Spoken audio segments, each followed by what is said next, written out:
السلام علیکم ناظرین اکرام، یوسف سراج پوڈ کاسٹ میں آپ کو خوش آمدید۔ ناظرین، دنیا میں کئی طرح کے امتحانات ہمارے طلباء دیتے ہیں۔ آج ایک منفرد نظام تعلیم اور نظام امتحانات کا آپ کے سامنے تذکرہ کرنا ہے۔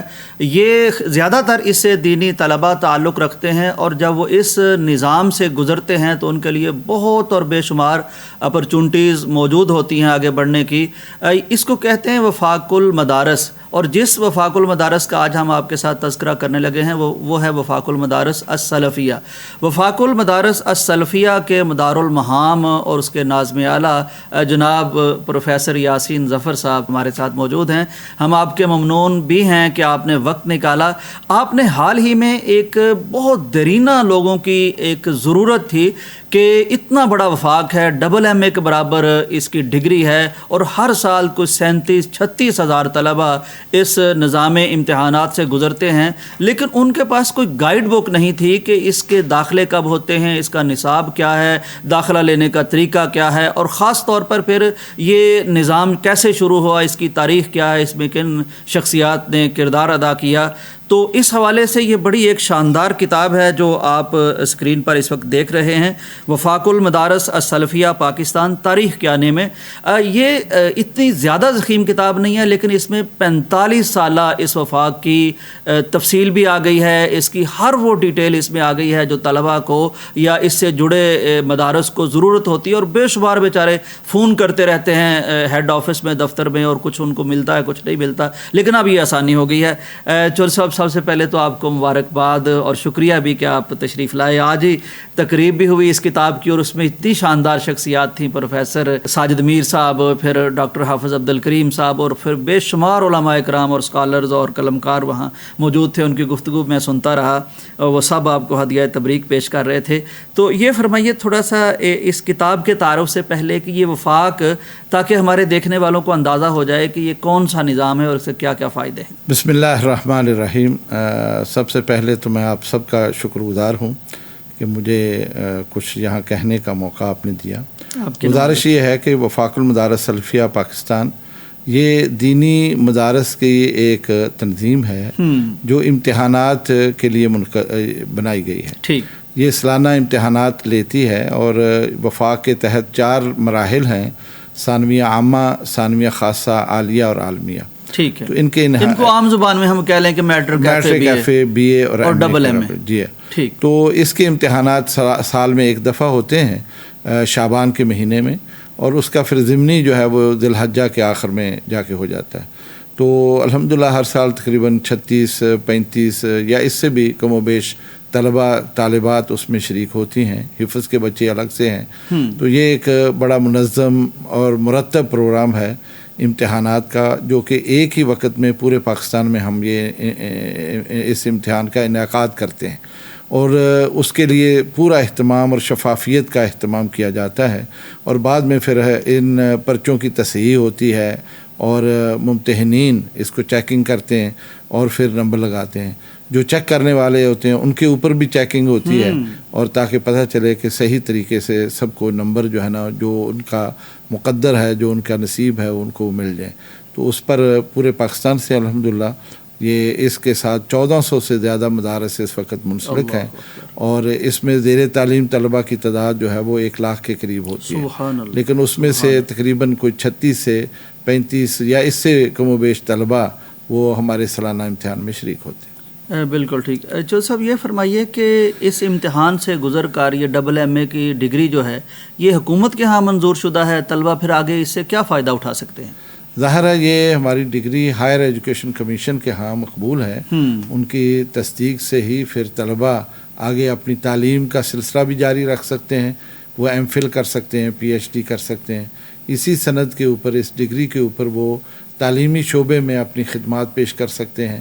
پرائیویٹ سیکٹر میں بھی بہت سارے طلباء کام کر رہے ہیں، جبکہ سرکاری سطح پر اسکول، کالج، یونیورسٹیوں میں ہمارے طلباء اس سند کی بنیاد پر اس وقت استاد بھی ہیں، لیکچرار ہیں، پروفیسر ہیں، اور بیرون ملک بھی یہ سند جو ہے وہ اس کے ذریعے وہ جا کے وہاں ایم فل اور وہاں جا کے پی ایچ ڈی کر رہے ہیں۔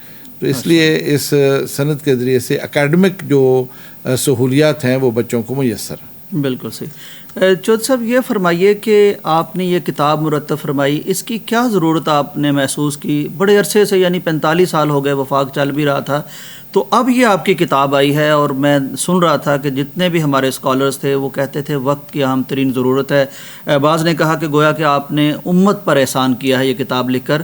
تو کون سی ضرورت یہ کتاب پوری کرتی ہے؟ اصلاً بات یہ ہے کہ وفاق المدارس سلفیہ کی جو خدمات ہیں وہ الحمدللہ اس میدان میں بہت زیادہ ہیں.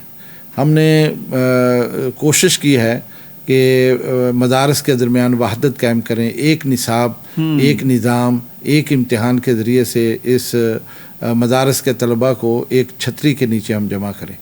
پھر اس کے علاوہ ہم نے جو نصاب مرتب کیا بہت ہی موزوں، بہت ہی اچھا، بہت ہی وقی، اور وہ بین الاقوامی جو نصاب ہیں یونیورسٹیوں کے اس سے ہم ہنگ بھی ہے.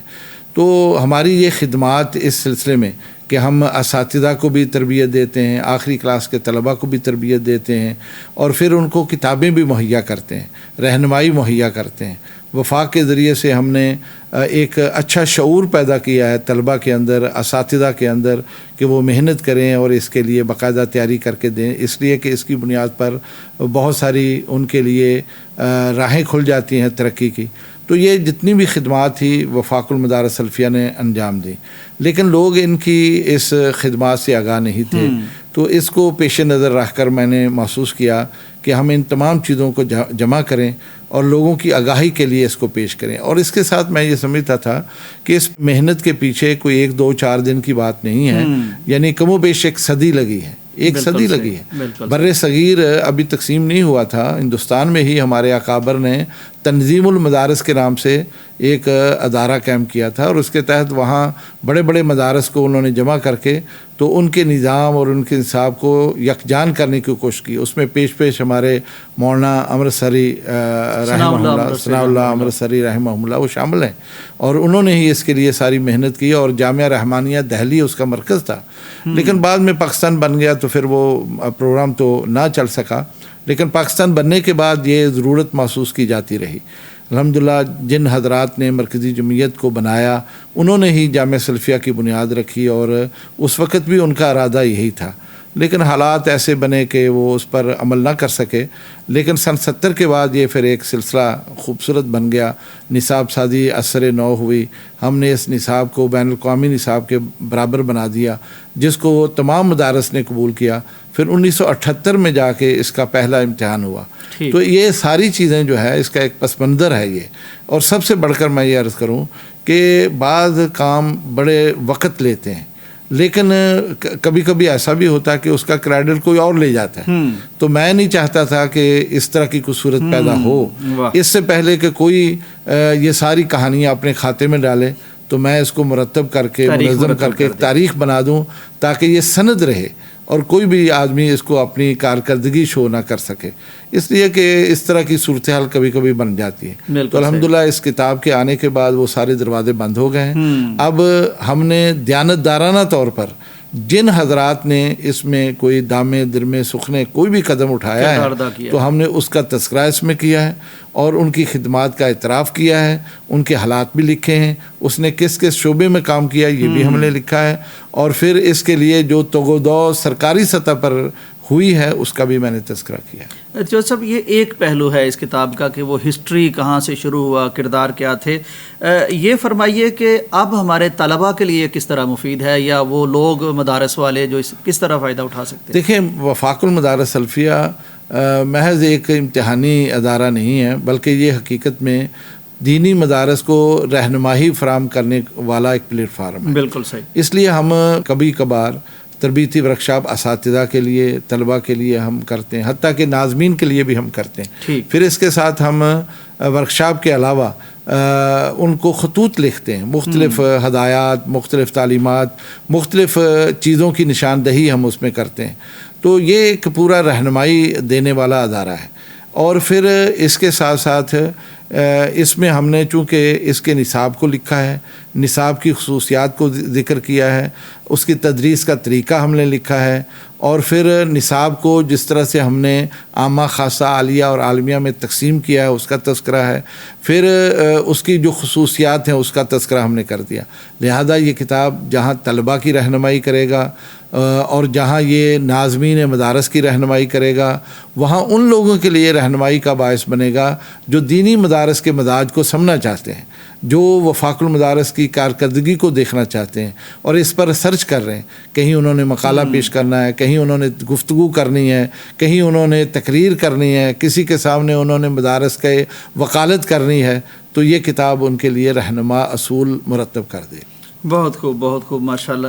اور ساتھ ساتھ یعنی کب امتحان ہوں گے، لٹریچر کیا ہے، سلیبس کیا ہے، وہ ساری معلومات جی بالکل، داخلے کی شرائط کیا ہیں، الحاق کی شرائط کیا ہیں، اس میں آپ کیسے آ سکتے ہیں، اس میں پھر مختلف کمیٹیوں کا تذکرہ ہے جو ہمارے نصاب کمیٹی ہے اور انتظامی امور کو دیکھنے والی ہے، نگران مقرر کرنے والی ہے، اور بہت ساری کمیٹیاں جو کام کرتی ہیں اپنی۔ چل صاحب، میں اس کو دیکھ رہا تھا کہ آپ نے خصوصاً سلیبس کی بات کی اور نصاب کی بات کی، میں دیکھ رہا تھا کہ اس میں اسلام کے اقتصادی نظام کی بات ہے، سیاسی نظام کی بات ہے، تقابل ادیان کی بات ہے، بڑا رچ، جیسے آپ نے فرمایا کہ انٹرنیشنل سطح کا ہم نے نصاب بنایا ہے، کچھ کے نصاب کے حوالے سے ہمیں بتائیے۔ دیکھیں، یہ نصاب الحمدللہ یعنی پاکستان بھر میں جتنے بھی دینی ادارے ہیں الحمدللہ ہر ایک نے اپنا اپنا نصاب اپنی اپنی ضرورت کے مطابق مرتب کیا ہے، لیکن میں اپنے نصاب کی خصوصیات آپ کے سامنے کچھ رکھنا چاہتا ہوں۔ دیکھیے، اس نصاب کی سب سے بڑی خصوصیت یہ ہے کہ ہم نے پورے اسلامی علوم کا احاطہ اس میں کر دیا ہے،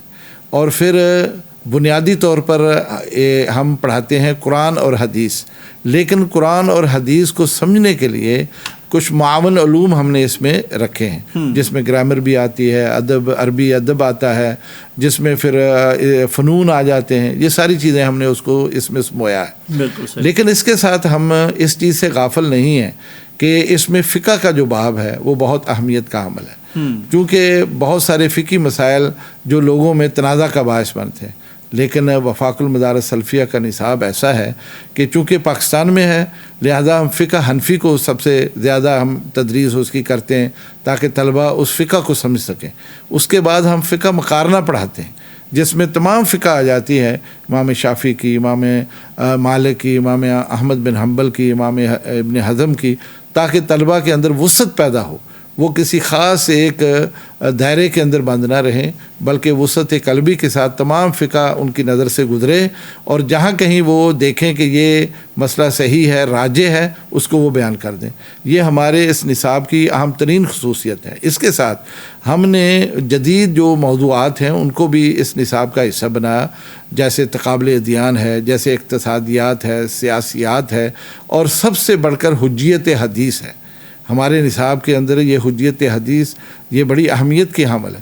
پھر تفسیر کے باب میں ہم نے وہ کتابیں رکھی ہیں جو اس وقت متداول ہیں اور اکثر جگہوں پر وہ نصاب کا حصہ ہیں، اور حدیث کے اندر ہم نے شروع سے لے کے آخر تک جتنی بھی کتابیں حدیث کی معتبر، جیسے بلوغ المرام ہے، عامہ کے اندر شامل ہے، مشکات ہے، نسائی شریف ہے، ابو داؤد ہے، ترمذی ہے، مسلم ہے اور بخاری ہے، یہ گویا کہ اہم ترین جو امہات الکتب ہے حدیث کی، وہ نصاب کا حصہ ہم نے اس کو بنایا۔ قرآن حکیم کا ترجمہ ہے، ترجمے کے ساتھ تفسیر ہے، پھر اسی طرح فقہ کے باب میں ہے، پھر اصول فقہ ہے، اصول تفسیر ہے، اصول حدیث ہے، گرامر پوری ہم اس میں پڑھاتے ہیں۔ اس کے ساتھ ساتھ ہم ان کو مقالہ نویسی، یہ بھی ہم اس کو رغبت دلاتے ہیں، تھیسس لکھنا، اور طلبہ الحمدللہ اس میں تھیسس بھی لکھتے ہیں۔ بہت سارے مدارس تو اپنے تئیں بھی، جیسے جامعہ سلفیہ میں باقاعدہ لازمی یہ ایک مادہ ہے کہ آپ آخری سال میں تب ڈگری کے مستحق ہیں اگر آپ مقالہ علمی لکھ کر پیش کریں۔ تو اس طرح سے طلبہ کے اندر پڑھنے کا رجحان پیدا ہوتا ہے، تحقیق رسرچ کا رجحان پیدا ہوتا ہے۔ یہ نصاب طلبہ کے اندر وہ تمام صلاحیتیں پیدا کر دیتا ہے، اگر وہ اس کے بعد کچھ بھی نہ پڑھے تو کم از کم لوگوں کے جو معاشرتی سماجی مسائل ہیں ان کو حل کرنے میں اس کے اندر صلاحیت پیدا دینی اعتبار سے۔ جی انشاءاللہ۔ چودھری صاحب، یہ جس طرح کا نصاب آپ نے بیان فرمایا، یونیورسٹیز میں مجھے اتنا نصاب کبھی نظر نہیں آتا، اور جس طرح ماشاءاللہ یہ ساری سروسز، اب یہ فرمائیے کہ اتنا یعنی کچھ پڑھا دیا جاتا ہے، سکھا دیا جاتا ہے، کتابوں کا خرچہ، تعلیم کا خرچہ، امتحانات کا خرچہ، یہ کتنا زیادہ خرچہ طلباء کا ہو جاتا ہے؟ دیکھیں جی، اس اعتبار سے اگر دیکھا جائے تو وفاق سے منسلک جو ادارے ہیں بلا شبہ اربوں کا ان کا بجٹ ہے۔ ہر ادارے کا اپنا الگ الگ ہے، اور ہر ادارے میں طلبہ کی تعداد 500-600 بھی اگر ہو تو آپ وہاں سے اندازہ لگا لیں. ان کو صبح و شام کھانا فراہم کرنا، رہائش فراہم کرنا، کتابیں ہیں، بجلی کے اخراجات ہیں، سوئی گیس کے اخراجات ہیں، اساتذہ کی تنخواہیں، ملازمین کی تنخواہیں ہیں، اور اس کے علاوہ کتب کی لائبریری ہے، اور دیگر سہولیات جس میں صحت کا مسئلہ ہے، کھیلوں کا سامان ہے.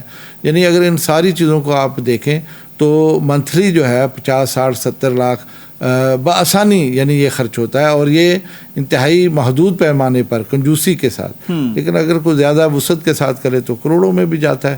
تو میں نے تو اپنے جامعہ سلفیہ کے بجٹ کو ہم دیکھتے ہیں تو وہ تو اسی طرح 1 کروڑ تک جاتا ہے ماہانہ. تو الحمدللہ لوگ اللہ تعالیٰ ان سب کو جزائے خیر دے. طلبہ سے لیے جاتے ہیں؟ نہیں طلبہ یہ فری تعلیم ہے ہمارے، کسی قسم کی ہم فیس نہیں لیتے. طلبہ کی رہائش ہو، کھانا ہو، تدریس ہو، اور وہ جو ٹیوشن پڑھتے ہیں ہمارے پاس، کسی قسم کی کوئی فیس نہیں ہے. سارا کام ہم اللہ کی رضا کے لیے مفت کرتے ہیں. بڑی بات ہے. یہ بڑا اہم پہلو تھا جی کہ اتنا بڑا نصاب، اتنے بڑے اسکالر، اتنی بڑی اپرچونٹیز بعد میں کہ آپ جب پڑھ کے نکلتے ہیں دین کے عالم بھی ہوتے ہیں، معاشیات سیاسیات بھی سمجھ چکے ہوتے ہیں، اخلاقیات بھی بہتر ہو چکی ہوتی ہیں، ڈبل ایم اے کی ڈگری ہوتی ہے، اور کہیں بھی آپ تعلیم کے لیے جا سکتے ہیں، اور یہ سارا ٹوٹل فری ہو رہا ہے. یہ بہت بڑا، شاید لوگوں کو اس کا اتنا اندازہ نہ ہو. جو سب ایک دفعہ اس طرح ہوا تھا کہ سیاست میں بی اے کی ڈگری لازم کر دی گئی تھی تو بہت سے لوگ وفاق کی طرف آنے لگ گئے تھے کہ ہمیں بھی کوئی ڈگری مل جائے یہاں سے. کچھ ہوا اس طرح اس وقت؟ نہیں، ہمارے پاس آئے تھے کچھ لوگ، لیکن ہم تو آپ کو پتہ ہے ہمارا تو بڑا شفاف اور بہت ہی ایک معیاری ادارہ ہے. ہم تو نہیں، وہ امتحان دے کے لے سکتے؟ نہیں، امتحان دے کے تو لے سکتے تھے. ٹھیک ہے، اگر وہ امتحان دیں اور جس طرح ہمارا نظام ہے اس کے مطابق امتحان دیں، اگر وہ پاس ہوں تو ہم ان کو ڈگری جاری کرنے میں ہمیں کوئی نہیں تھا. لیکن اگر وہ شارٹ کٹ کرنا چاہیں تو ایسا ممکن نہیں. بالکل صحیح، بالکل صحیح. چلو صاحب یہ فرما دیجئے، آپ کی کتاب تو انشاءاللہ اب آ گئی ہے، بہت سے لوگ فائدہ اٹھاتے رہیں گے. اس میں کچھ چند ایسی شخصیات جن کا تذکرہ آپ نے کیا ہے، زیادہ کا کیا ہے لیکن کچھ کا یہاں بھی ذکر خیر ہو جائے. دیکھیں جی، ہمارے وفاق کے بنانے میں جن حضرات نے محنت کی ہے، کام کیا ہے، اس میں تو بڑے بڑے نام آتے ہیں، اور قیام پاکستان کے ساتھ ہی ان حضرات نے اس کے لیے محنت کی ہے، جس میں مولانا سید داؤد غزنوی رحمہ اللہ، شیخ الحدیث مولانا اسماعیل سلفی رحمہ اللہ، اسی طرح مولانا محی الدین قصوری رحمہ اللہ، اور مولانا معین الدین لکھوی رحمہ اللہ، میاں فضل حق صاحب رحمہ اللہ. یعنی یہ وہ شخصیات ہیں جنہوں نے اس میں کلیدی کردار ادا کیا تھا اور بڑی محنت کے ساتھ اس کو منوایا. بعد میں اس میں اور بھی لوگ شامل ہوتے رہے، میں نے ان کا بھی تذکرہ کیا ہے، اور انہوں نے بھی محنت کی اس کو منظم مرتب کرنے میں. اور خاص طور پر میں یہ دیکھتا ہوں کہ اس کے نظام امتحانات میں کچھ شخصیات ایسی آئی ہیں جنہوں نے بڑا کردار ادا کیا، جس میں مولانا عزیز الرحمان لکھوی تھے، اور ان کے بعد مولانا اعظم صاحب شیخ الحدیث تھے گجرانوالہ سے، انہوں نے بڑا اچھا کردار ادا کیا. پھر ان کے بعد پروفیسر عبدالرحمن لدھیانوی جو کہ تعلیمی ہی سے شعبے سے وابستہ تھے، انہوں نے بھی کردار ادا کیا. اور حال ہی میں ہمارے پاس پروفیسر عبدالستار حامد جو کہ تعلیمی ہی شعبے سے وابستہ ہیں، وہ کام کر رہے ہیں اور نظام امتحانات کو وہ قریب سے دیکھ رہے ہیں. تو یہ تمام شخصیات، ان کا میں نے خاکہ آپ کہہ سکتے ہیں کہ ان کے میں نے پیش کیے ہیں کہ ان کی خدمات ہے اور سارا. اور حال ہی میں جو ہمارے صدر ہیں اس وفاق کے، وہ پروفیسر علامہ ساجد میر صاحب ہیں حافظہ اللہ. تو ان کی نگرانی میں، ان کے اشراف میں، ان کی جو سرپرستی میں ہم جو کام کر رہے ہیں، اور میں سمجھتا ہوں کہ وفاق کے نظام میں ان کی عدم مداخلت اس اعتبار سے کہ کبھی بھی انہوں نے کوئی ایسی سفارش نہیں کی جو ہم جسے مناسب نہ سمجھتے ہوں، اور ہمیشہ وہ اس کی شفافیت کو، اس کے نظام اور اس کے معیار کو وہ ترجیح دیتے ہیں، اور ہماری حوصلہ افزائی کرتے ہیں جس طریقے سے ہم کام کرتے ہیں، اور ہمیں فری ہینڈ دے رکھا ہے. الحمدللہ اس کی وجہ سے وفاق کا معیار دن بدن بہتر سے بہتر ہوتا چلا جا رہا ہے. اس میں ایک چیز اور میں ذکر کر دوں، یہ کتاب جو اس وقت آپ کے ہاتھ میں ہے، میں نے اس میں جہاں تاریخ مرتب کی ہے اس کی، الحمدللہ پس منظر ذکر کر دیا، بہت ساری چیزیں میں نے اس میں ذکر کر دی، اور یہ انشاءاللہ رہنمائی کا باعث بھی بنے گی لوگوں کے لیے. لیکن اس کے آخر میں نے کچھ مقالات اپنے وہ درج کیے ہیں. اس میں مدارس کے لیے بڑی اچھی رہنمائی بھی ہے، اساتذہ کے لیے رہنمائی ہے، طلبہ کے لیے رہنمائی ہے، اور مدارس کو کس نظام کے ساتھ کس طرح سے چلنا چاہیے. بنیادی طور پر دینی ادارہ ہو یا کوئی اور بھی تعلیمی ادارہ ہو، اس کا جو سب سے اہم پہلو یہ ہے کہ اس کی بلڈنگ، اس کا ماحول تعلیمی ہو. وہاں جا کے آپ کو یہ احساس ہو کہ میں کسی تعلیمی ادارے میں آیا. یہ اگر نہیں ہے تو بھلے سے آپ وہاں کچھ بھی پڑھاتے ہوں، تعلیمی اگر ماحول میسر نہیں ہے یا وہ تعلیمی ماحول والا منظر پیش نہیں کر رہا ہے تو طلبہ کی تربیت نہیں ہوتی. میں اکثر بیشتر اپنے احباب سے یہ کہتا ہوں کہ جب بھی آپ کوئی ادارہ بنائیں اس کے اندر اس کی تعمیر میں بھی ان چیزوں کو ملوذ خاطر رکھیں. ایک تو وہاں ایسی عمارت نہ ہو جو تنگ ہو، گھٹن محسوس ہو. اگر وہ تنگ ہے اور گھٹن محسوس ہوتی ہے، طلبہ اگر وہاں پڑھتے بھی ہوں تو ان کے مزاج میں بھی گھٹن آ جاتی ہے. اس لیے وہ ہوادار، روشن اور اس طرح کا وہ ادارہ ہونا چاہیے. یہ تعلیمی ماحول کی ایک ہمیں بہت اشد ضرورت ہے. تو اس طرح کی میں نے رہنمائی دی ہے، اور خاص طور پر طلبہ کی جہاں تعلیم، بہتر سے بہتر تعلیم، وہاں ان کی تربیت کا جو اخلاقی پہلو ہیں ان کے، اس کو اجاگر کریں. انہیں بیٹھنا اٹھنا، گفتگو کرنا، آداب سکھائیں، اور ان کو کس طرح سے سلیقے کے ساتھ زندگی بسر کرنا ہے، صفائی ستھرائی ہے، ماحول کے مطابق اپنے آپ کو ڈھالنا، اور حکمت دانائی کے ساتھ باتیں کرنا. اور یہ صرف یہی نہیں بلکہ مقالات ظفر جو میری کتاب ہے اس میں تو بڑے وسیع وہ مقالے سارے موجود ہیں. الحمدللہ وہ مضامین موجود ہیں، اس سے بھی استفادہ کیا جا سکتا ہے. وہ پہلا ایڈیشن تو ختم ہو گیا، اب دوبارہ ایڈیشن اس کا تیار ہے. انشاءاللہ 2-4 ہفتوں میں وہ بھی منظر عام پر آئے گا اور آپ کی خدمت میں ہم پیش کریں گے انشاءاللہ. جی ضرور.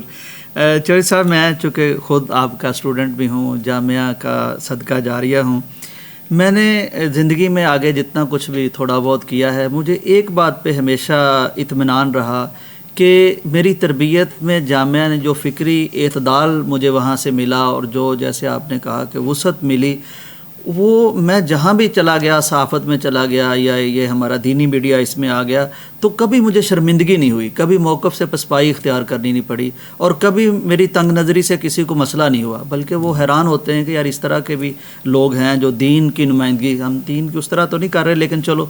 تو یہ میں سمجھتا ہوں واقعتاً یہ اللہ تعالیٰ آپ کو جزائے خیر دے، اساتذہ ہمارے ان کو جزائے خیر دے، اور یہ جامعہ سلفیہ کا فیضان ہے. اور ہمیں ہمیشہ اپنی قسمت پر رشک آتا ہے کہ اللہ تعالیٰ نے ہماری قسمت میں جامعہ سلفیہ لکھا تھا. تو بہرحال یہ ایسے ہی ہے. جی آپ کا بہت شکریہ، اللہ تعالیٰ برکت دے. آپ کی گفتگو میں، آپ کی تربیت میں ایک اپنائیت بھی ہے اور ایک وزڈم اور حکمت بھی ہے. اللہ کرے کہ تا دیر طلبہ اس سے مستفید ہوتے رہیں.